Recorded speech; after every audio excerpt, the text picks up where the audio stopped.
work rigorously. Because of their enormous contributions to the accomplishment of their husbands, their men are respected at the city gates, where they take their seats among the elders of the land. You are all, indeed, very virtuous women, because you fear God, while your children, as well as your husband, call you blessed. All blessed.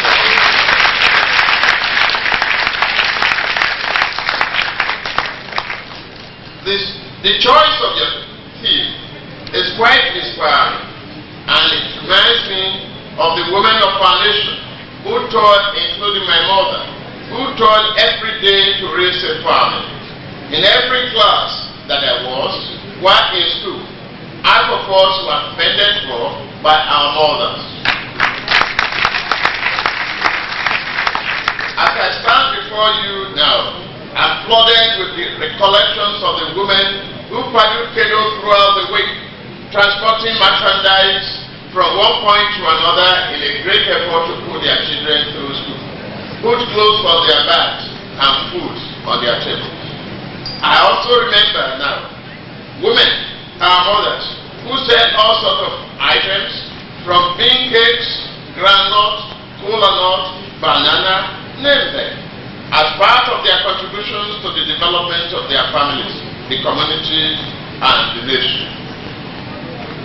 In almost every part of the world, most women have marked the words of Proverbs chapter 31. I quote, as they watch over the affairs of their household, why not eating the bread of idleness? They are clothed with strength and dignity. It is in this quality that our women in Lagos State have in abundance.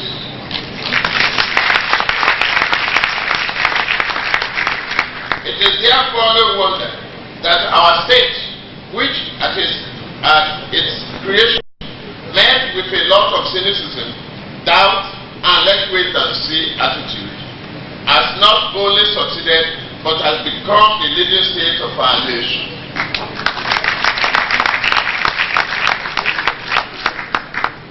Let me share with you an experience that has remained indelible in my memory.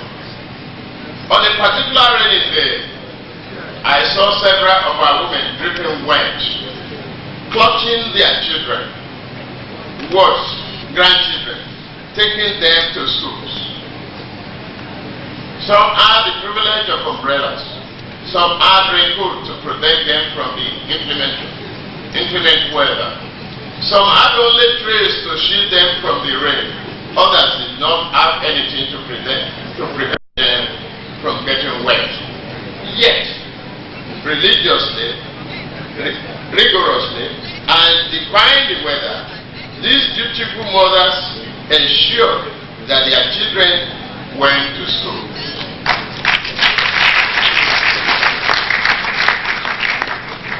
Such were the commitments of our women to the development of their families, their communities, the state, and the nation.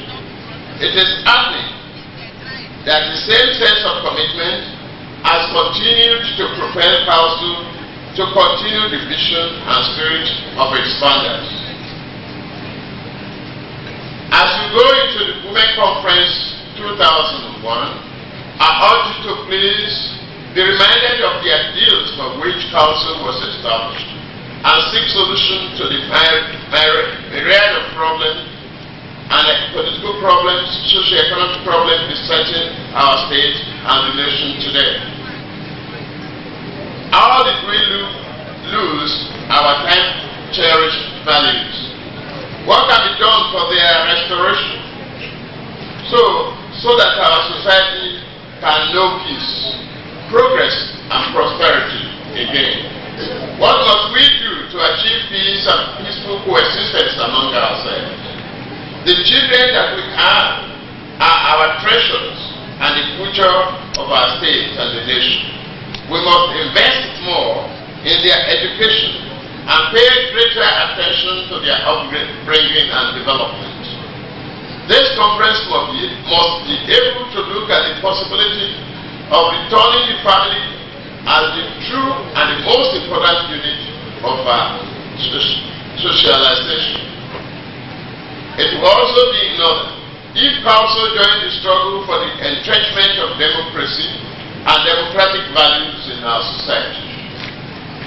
Finally, I urge you to use your strength and integrity to join forces with other friends and well-wishers of our nation in the ongoing reformation process, the establishment of the high principle, priority, probity, accountability, transparency, and honesty in the conduct of government business.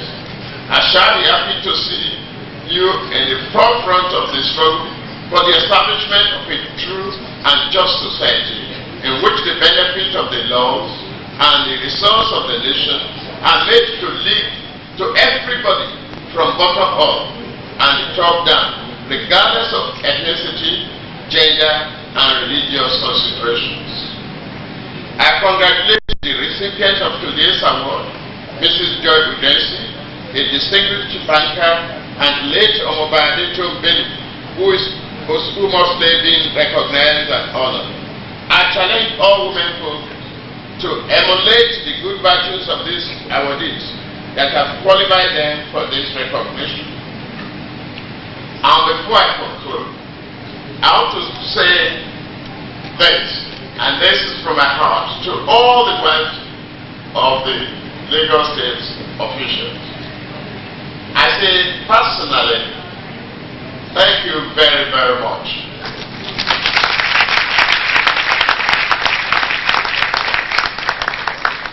The last two couple of months, years, has been very, very tough for your family. Because, including my wife, only this morning I got home at 2:30 a.m. I was debating with myself that she asked today, and when I was departing the venue of our meeting, I was asking myself, should I go home? If I go home and wake up, she has an early morning tomorrow. At my ADC said, well, let's go home.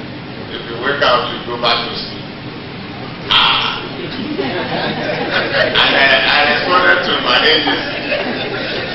And that occurred to me that two of my officers who left me at about 2:45, Ralph Marie-Peshola and Moise Banire and Tosi Obaniporo, the fourth person. And I was wondering what we, whether they would bring additional five and then forget it, 2 each. And I know what you've been going through because it has been work for the members of the state of Lagos State. I thank you very much for everything. You have been a great pillar of sense to us in this challenging environment.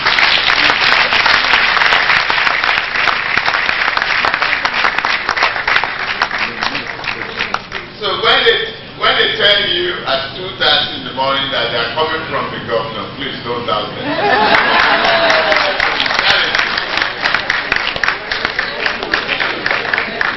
It has been extremely challenging for us, and we cannot build it without you. We are building it on your backs. It is the investment we have to make for now for the future of this state. I really appreciate it. I know what a whole lot of us have been going through, including my wife. So it is now my pleasure to declare the conference 2001 open, and I wish you all fruitful deliberations. We'll always be there for you.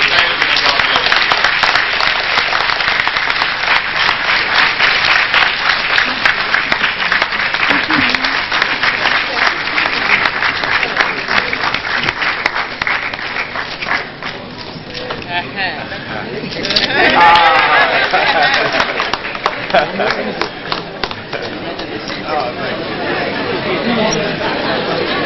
Thank you, Your Excellency, for sharing the conference open. I'm showing with action also that you support. Thank you very much, sir. And I noticed that members of the State Executive Council got a blank check from His Excellency.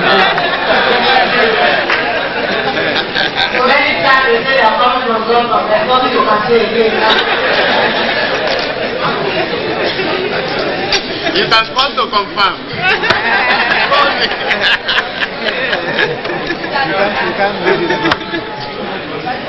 As we prepare to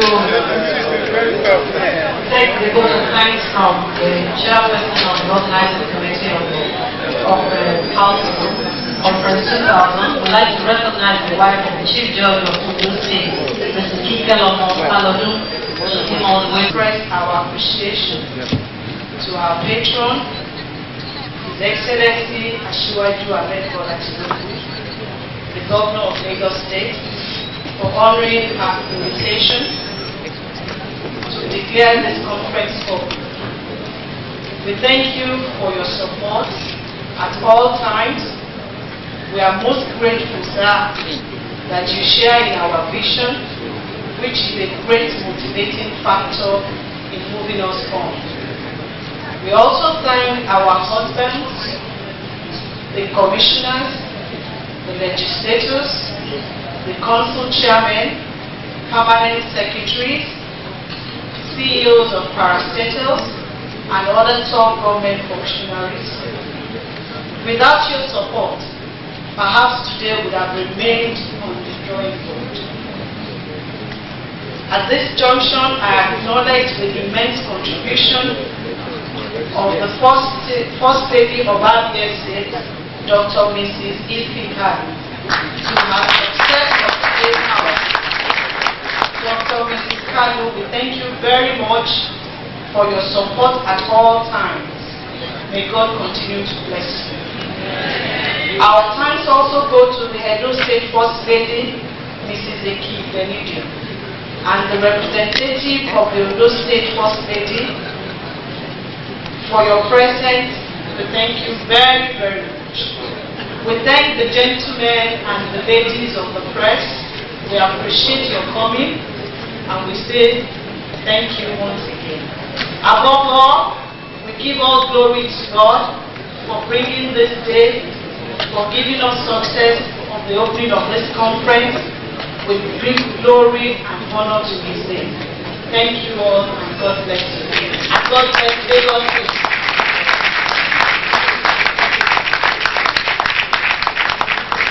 It's non-political. I know some people will say virtuous woman is supposed to be maybe either, although it's fashioned after the woman in the Bible, but it hasn't really, we're just looking at who was described as the virtuous woman. We see she's a chief executive, she's a wife, and even the husband respects her, the children too respect her, and the community respects the husband. So we are thinking, why can't we be such women? It would take a confident woman to be virtuous.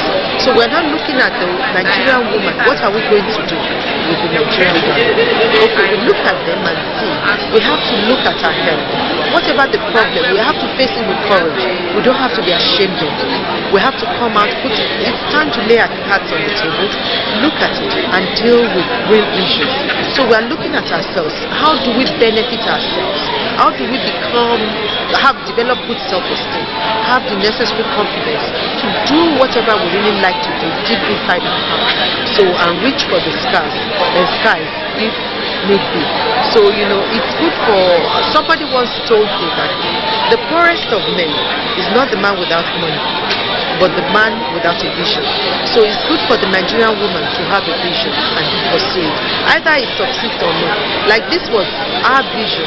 We looked at it, we thought about it, that we will have a whole package full of people. And it became a reality. And people, people, sponsors, various sponsors, they encouraged us. And for this we thank them for believing in us and not thinking, this is one of the scams to make money. So, one more last thing, you see in Nigeria, it is difficult for women to vote for their fellow women. Why is it so? And this is the beginning for us. You heard Lady Joyce Udensi, who spoke that they need prayer. Women who are up there, they do need prayer. We continue to pray for them. We continue to encourage them to use their good offices to benefit women. So in my speech I mentioned that women who are in positions should develop the spirit of sisterhood to be able to touch people, that women that are there that wants to go places but don't know how to go. So they can help by giving them transport fare. So transport fare could be through word of advice, through words of encouragement. Thank you. Thank you. Most distinguished ladies and a few gentlemen I see around, I want to congratulate the organizing committee for putting together this very lovely gathering. As I mentioned earlier, this is something new, very new to me, and I appreciate the fact that for the first time, my experience, for the first time, ladies of this caliber are getting together to deliberate on issues that affect the lives of women. I want to congratulate Her Excellency, my good friend, my sister.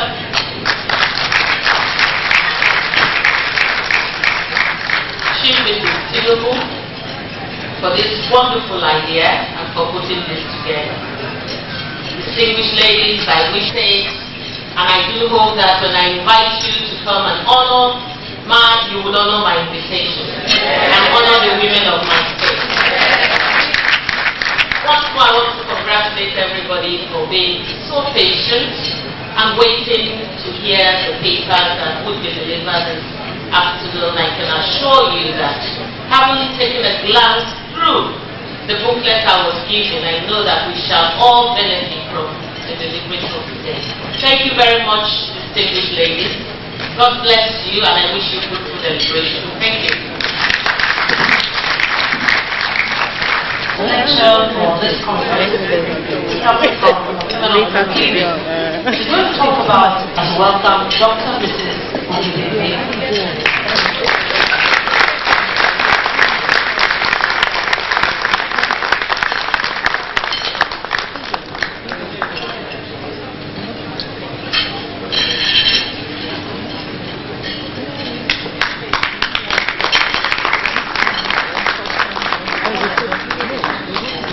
Together, then the questions will come.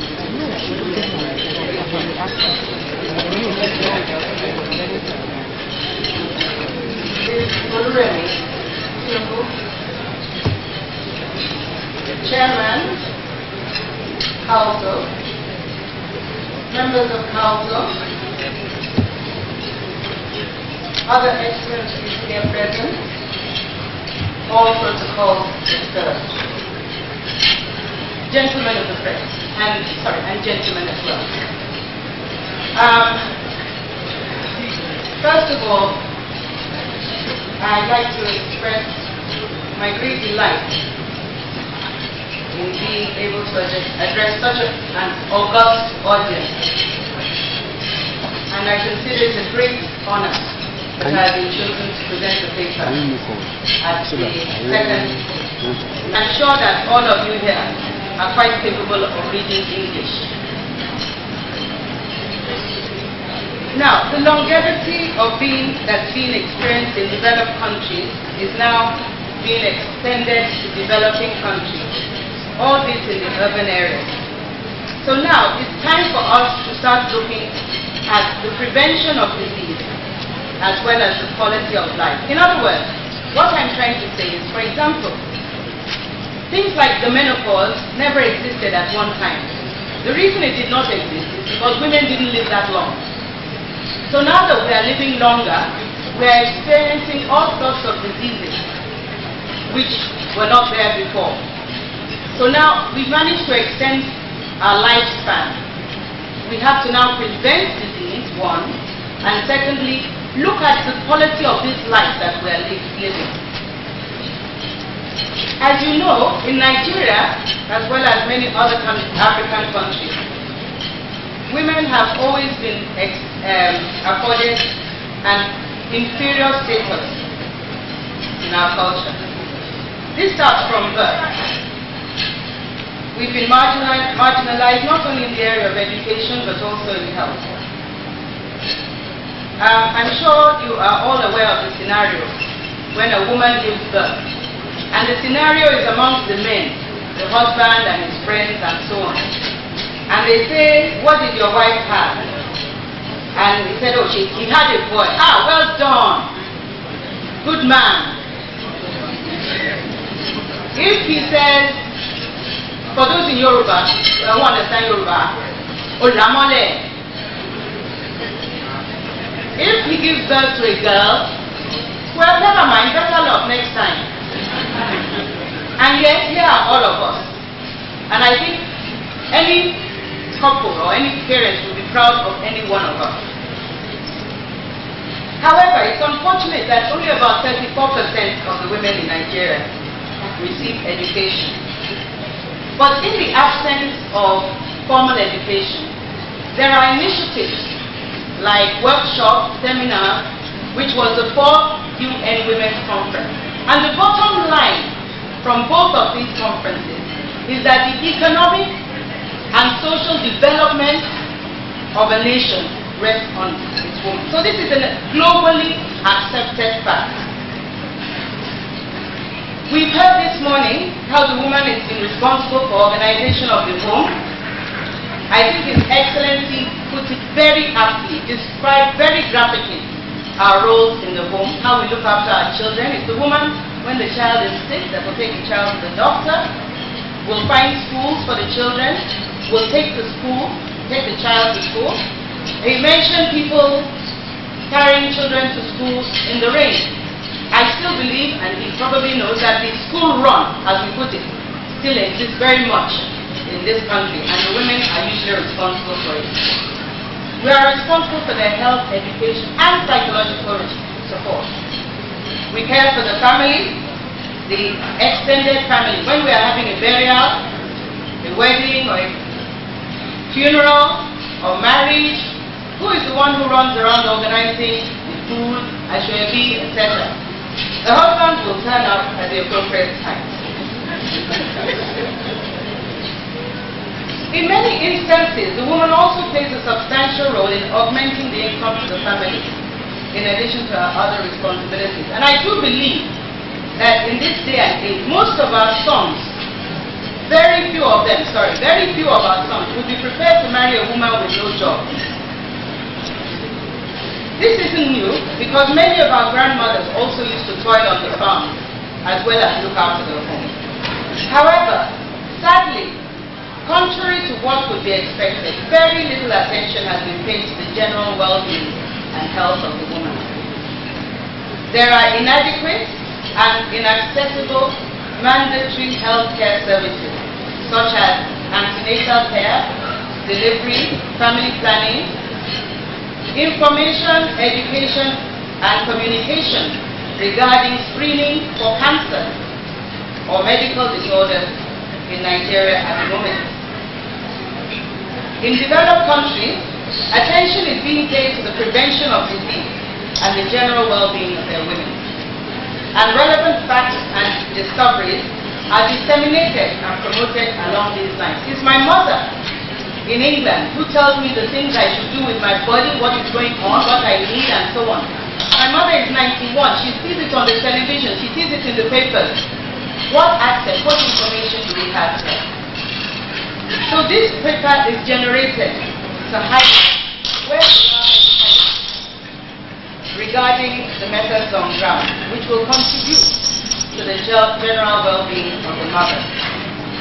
So I'll touch on a few subjects, and as I said, I hope we will dialogue later.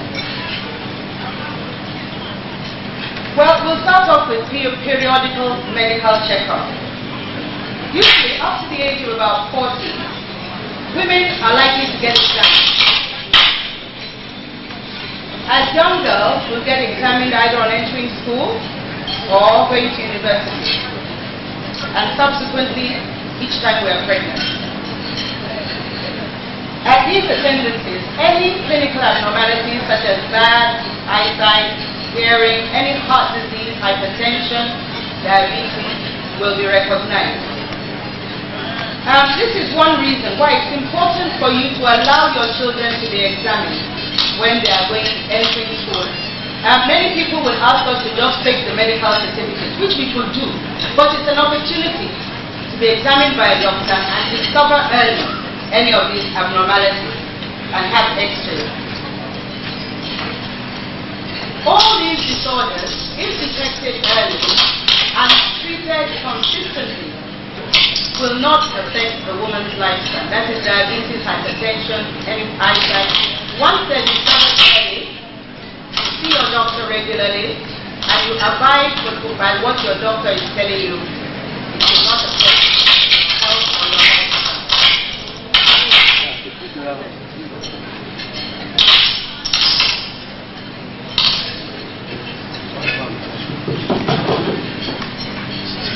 Now, after the age of 40, and certainly after the age of 50, a woman should voluntarily have periodic checkups every 3 years or every 5 years to exclude these disorders.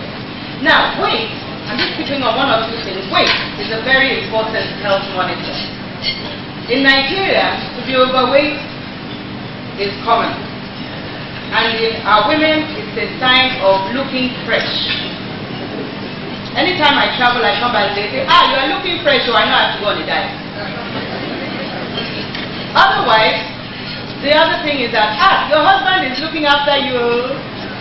So, however, this is very misleading. Excessive weight is related to hypertension, diabetes, as well as arthritis and certain cancers involving our womb. In addition to controlling your weight, a woman's diet is important in preventing disease. Reduced carbohydrates, particularly sugar-containing foods, will help control weight and also decrease the chances of becoming diabetic. Many women who I see and I say they should go on a diet, they say, but I don't eat anything. But sometimes it may be true. They may not eat anything. But we live in a hot country, we get very thirsty. Minerals.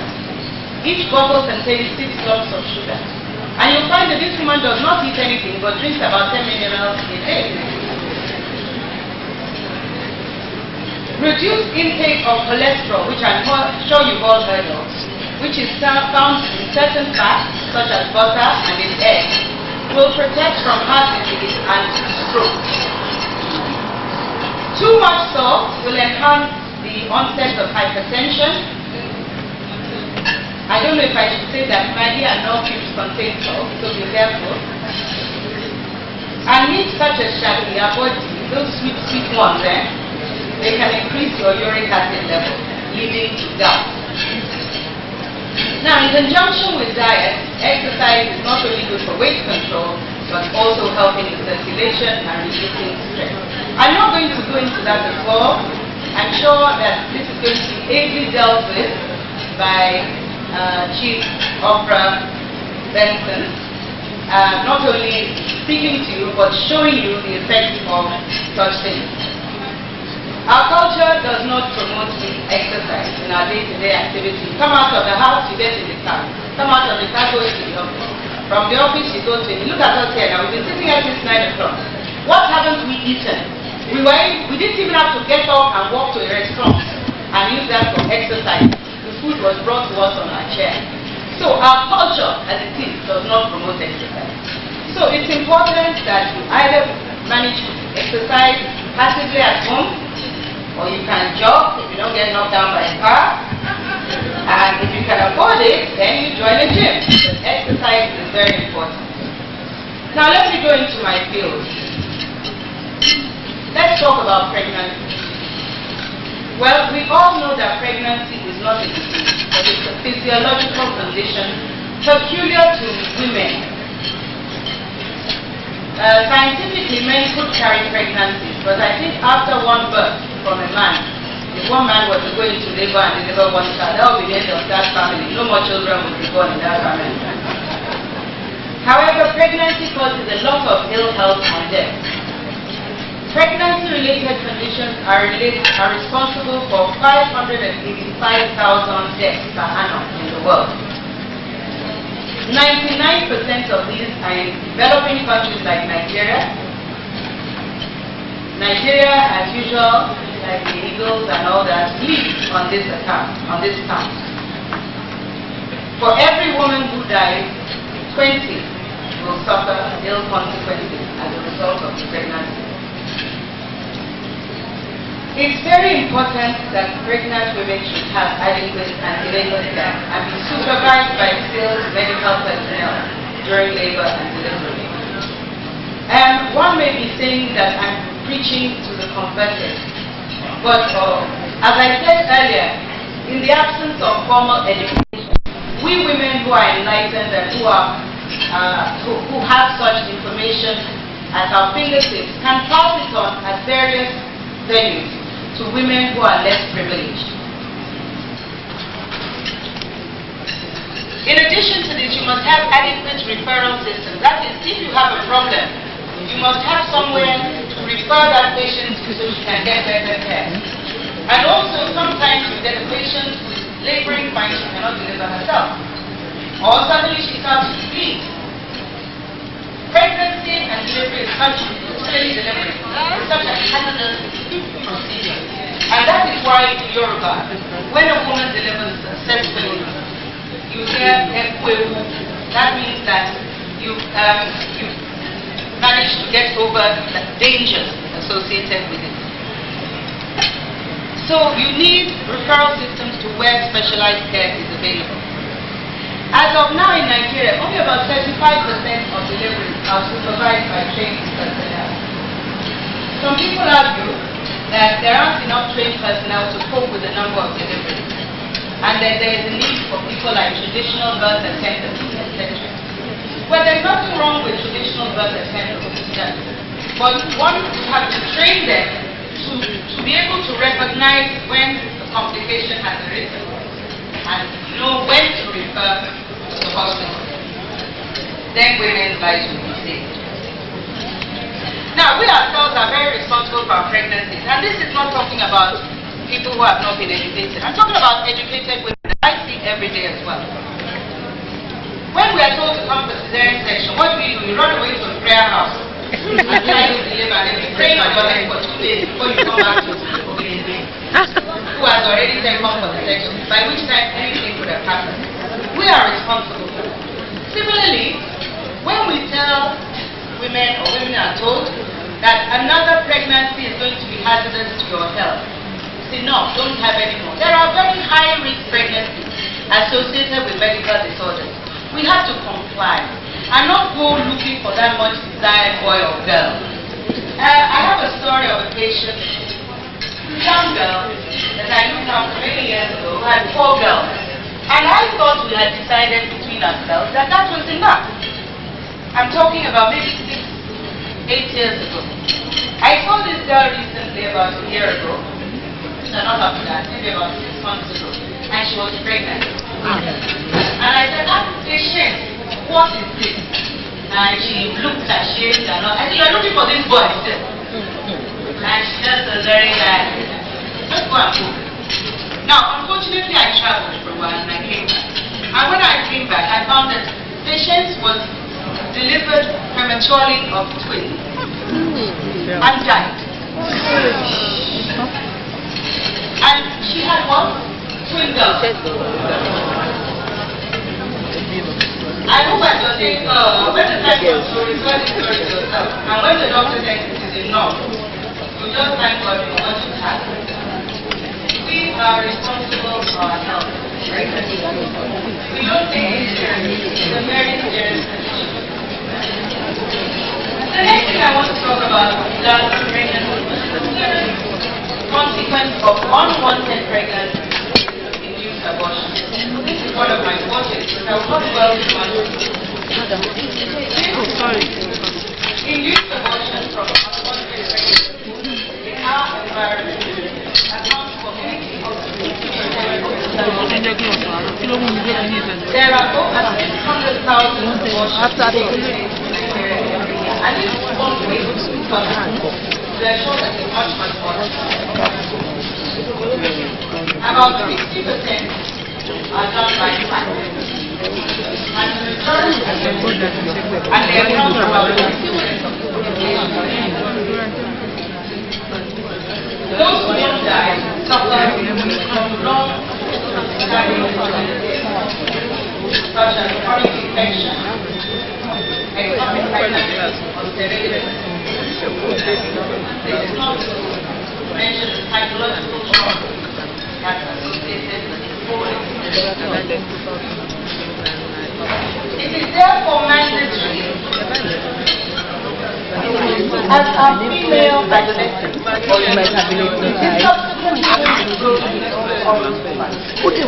in fact, internationally, a lot of attention is being given to the girl child.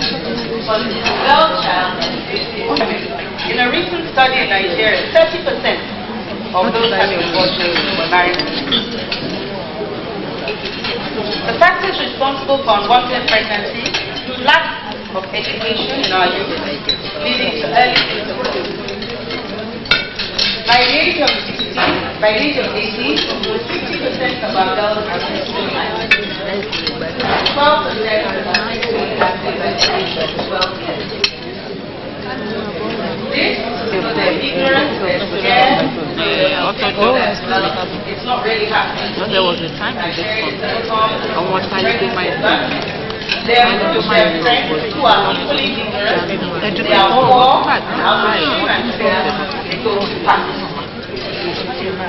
These unskilled service providers or PACs are the ones who are responsible for this unacceptable health. Similar reasons are found also in US for married women, except that there are no concerns. I'm not talking about the uneducated woman. I'm talking about the educated woman. I think a lot of educated women are interested in this. And they also think that if you use family planning, they will be sterile. Then, my response to women who offer tubal ligation, I don't know, I'm sure you all know what tubal ligation is, and sterilization, that's blockage of the fallopian tube. And they say that when they come back to this, they feel they will be sterile if they have this procedure. Well, my answer to them, and I'd like you to think about this, the abortion that leads to subsequent fertility is in our church.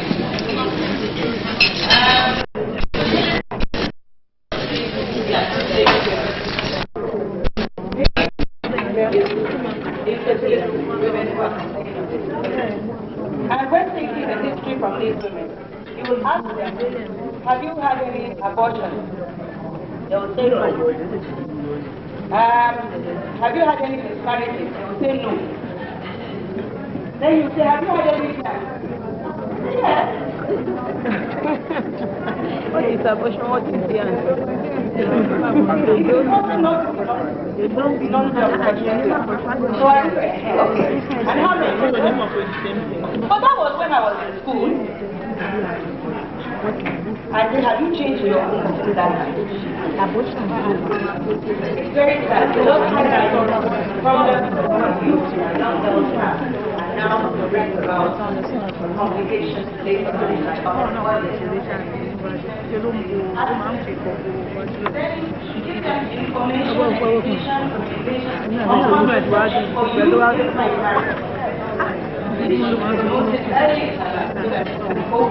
prevent unwanted pregnancy in all circumstances, such as contraceptive failure, rape, which is rampant these days, incest, and severely abnormal fetuses. Now, let's talk about family planning, as I mentioned earlier.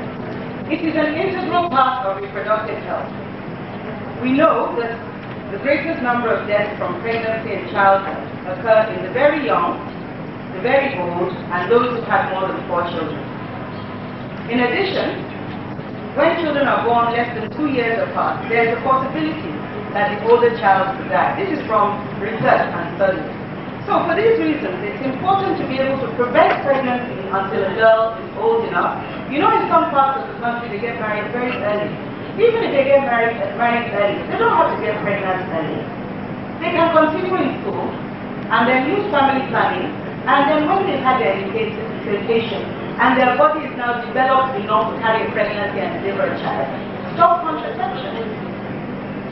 The older woman also should be discouraged, and in order to do all these things, you need contraception. Well, there are many family planning methods as you know, including the natural ones, such as the rhythm of day period, which calculates the time when a woman is not likely to conceive. You've probably all heard of the Billings method, which is the one of egg white and pap, which rely on the ability of the woman to recognize the changes in her vaginal secretion in response to hormonal changes in her monthly cycle. The natural methods are not so reliable. There are several commodities which are more efficient, ranging from the barrier methods, such as the male and female condom. The female condoms are very popular in some parts of the world because women want to be in control of their fertility. So they don't want to rely on any man whether he's going to do something or not. They want to be in control. There's the female diaphragm, there's the IUD or the coil, and the hormonal methods. The hormonal methods are available in tablets, pill injections, implants, or in the IUD.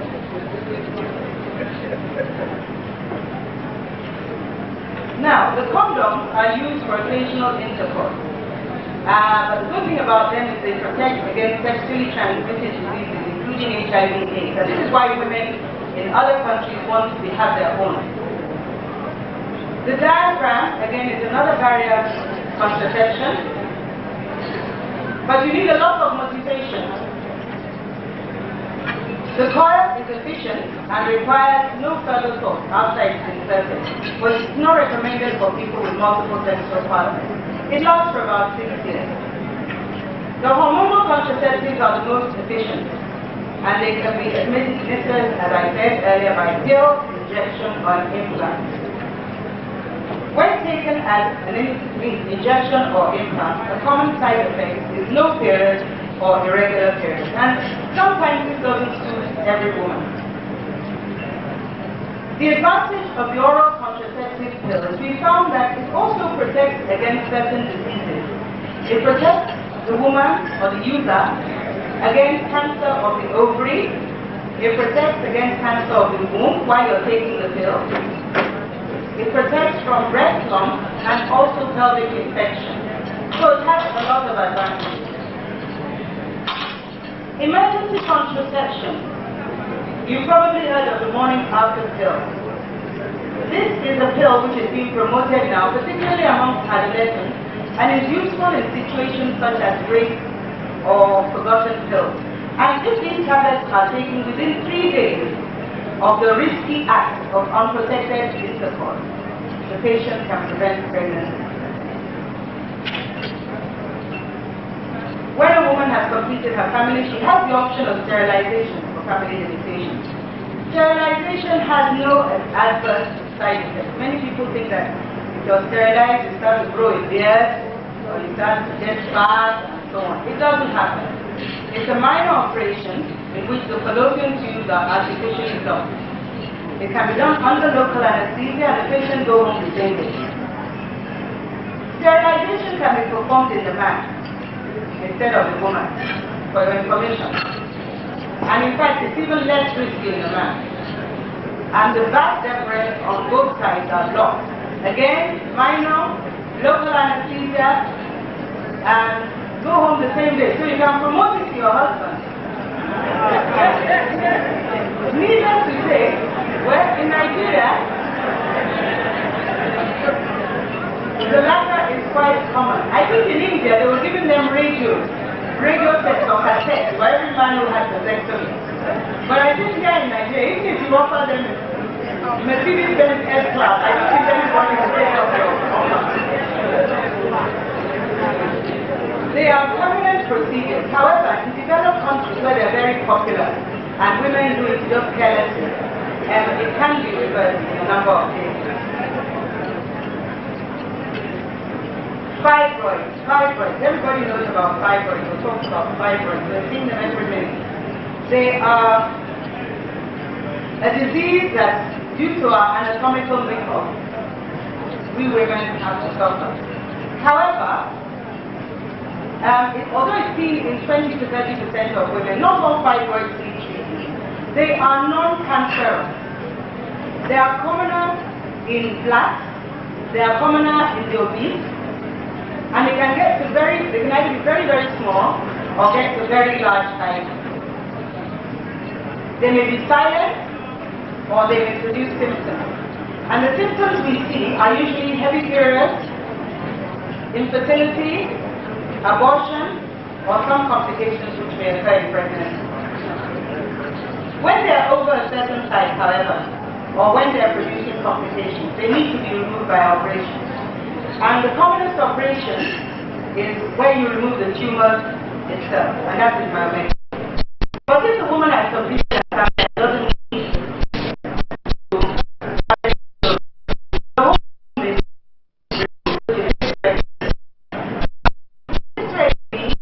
is the better operation because also because it tends to grow back. So you conserve the uterus and remove the tumor only in a young woman or somebody who hasn't had any children and who wants to go on and have children. Well, unfortunately, we women, the most common cancers seen in Nigeria occur in women. So many things happen in women. And they are cancer of the cervix or the neck of the womb and cancer of the breast. Unfortunately, in Nigeria, the victims of these cancers are often seen very late when the disease is very advanced.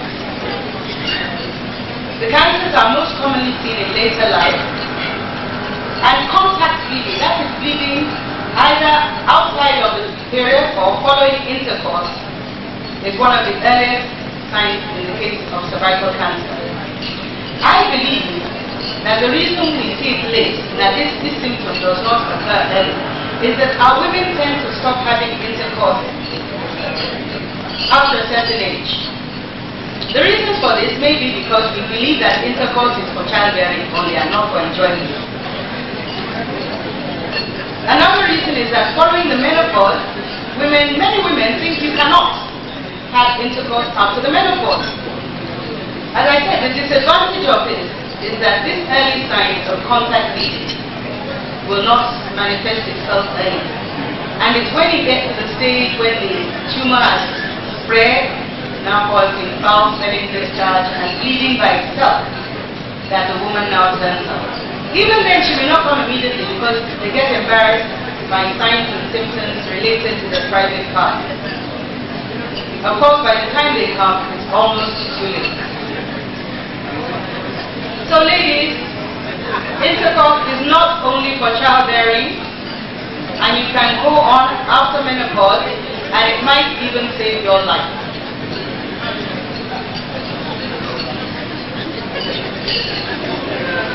With breast cancer, ignorance about the significance of breast lumps allows cancer to progress.